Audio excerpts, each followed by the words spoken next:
CAS వాళ్ళు ఒక shocking interesting update అయితే తీసుకొచ్చారు.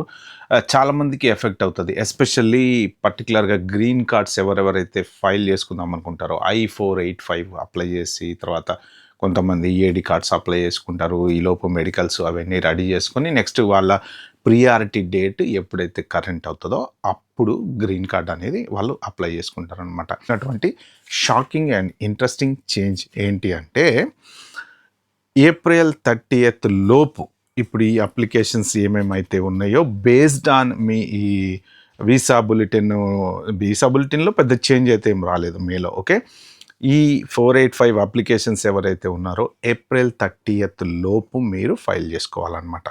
అంటే నెక్స్ట్ మంత్ మీకు ఇక్కడ దానికి సంబంధించిన లింక్ మెన్షన్ చేస్తాను, స్క్రీన్ షాట్ కూడా మెన్షన్ చేస్తాను.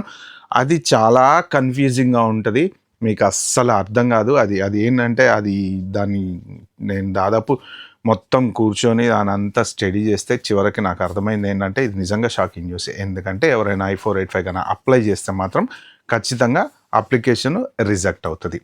ఏంటి దాంట్లో వాళ్ళు మెన్షన్ చేసిందంటే ఒక్కసారి నేను మీకు చదివి వినిపిస్తాను. నేను ఇప్పుడు మీకు ఇక్కడ కింద నేను మెన్షన్ చేసిన స్క్రీన్ షాట్లో చూడండి కరెక్ట్గా.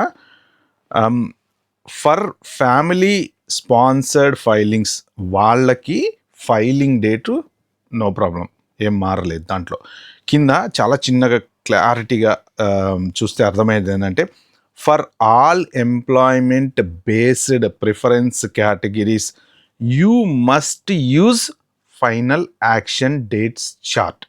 ఓకే, ఇది చాలా చాలా చాలా ఇంపార్టెంట్ లైన్ అనమాట. అర్థం చేసుకోవడం కొంచెం కష్టం అవుతుంది. అంటే ఏంటంటే మే నుంచి, సో నెక్స్ట్ మంత్ అన్నారు వాళ్ళు అక్కడ, నెక్స్ట్ మంత్. ఓకే, మే నుంచి ఎవరైనా సరే I-485 అప్లికేషన్ అప్లై చేయాలి అంటే వాళ్ళ ప్రియారిటీ డేట్ వచ్చేసి కరెంట్ ఉంటే అంటే ఫైనల్ యాక్షన్ డేటే చూసుకోవాలి మీరు.